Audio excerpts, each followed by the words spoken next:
പാരൻസിൻ്റെ മുന്നിലും കുട്ടികളുടെ മുന്നിലുള്ള ഏറ്റവും വലിയ ചോദ്യമാണ്. ഇനി എന്താണ് ഏറ്റവും ലേറ്റസ്റ്റ് ആയിട്ടുള്ള കരിയർ എന്താണ് സെലക്ട് ചെയ്യുക എന്നുള്ളത്. പക്ഷേ എന്ത് ചെയ്യാണ്, ഇതിന് പലപ്പോഴും പല സൊല്യൂഷൻസാണ്, ഓരോ കാലഘട്ടത്തിൽ ഓരോ സൊല്യൂഷൻസാണ്.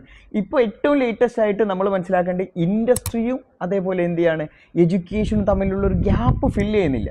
കാരണം കോളേജിൽ നിന്ന് പഠിക്കുന്നതല്ല എന്ത് ചെയ്യുന്നത്, ഇൻഡസ്ട്രിയിൽ പോയിട്ട് നമ്മൾ എന്ത് ചെയ്യുന്നത്, അവിടെ നമ്മൾ എടുക്കുന്ന അല്ലെങ്കിൽ അവിടുത്തെ പ്രാക്ടിക്കലി അവിടെ എത്തുമ്പോൾ നമ്മൾ കോളേജിൽ പഠിച്ചതല്ല, തിയറി അല്ല അവിടെ എന്ത് ചെയ്യുന്നത് പലപ്പോഴും എന്ത് ചെയ്യുന്നത് ഷൂട്ടാകുന്നത്. അപ്പോൾ ആ ഒരു ഇൻഡസ്ട്രി അല്ലെങ്കിൽ എന്ത് ചെയ്യാണ് എഡ്യൂക്കേഷൻ ആ ഒരു ഗ്യാപ്പ് ഫില്ല് ചെയ്യുന്ന കോഴ്സുകൾ ഉണ്ടാകാം, അല്ലെങ്കിൽ ആ ഒരു ഫുൾഫിൽമെൻറ്റ് നടത്താൻ കഴിയുന്ന പല കോഴ്സുകളും അല്ലെങ്കിൽ പല എന്ത് ചെയ്യാണ് ഓപ്പർച്യൂണിറ്റികളുണ്ട്.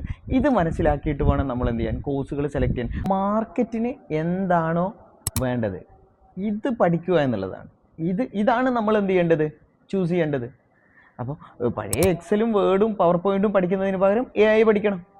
അതല്ലെങ്കിൽ എന്ത് ചെയ്യാണ്, ഇനി എഞ്ചിനീയറിംഗ് പഠിക്കുന്നതാണെങ്കിൽ എന്ത് ചെയ്യണം, എഞ്ചിനീയറിംഗിൽ ഏറ്റവും ലേറ്റസ്റ്റ് വേർഷൻസ് നമ്മൾ എന്ത് ചെയ്യണം പഠിക്കണം. അതല്ലെങ്കിൽ റോബോട്ടിക്സ് പഠിക്കണം. ഇതാണ് എന്ത് ചെയ്യുന്നത് ഇപ്പം മാർക്കറ്റുമായിട്ട് അല്ലെങ്കിൽ ഇൻഡസ്ട്രി ആയിട്ട് കണക്ട് ചെയ്യുന്നത്. ഇങ്ങനെ വേണം നമ്മൾ എന്ത് ചെയ്യാൻ കരിയർ ചൂസ് ചെയ്യാൻ.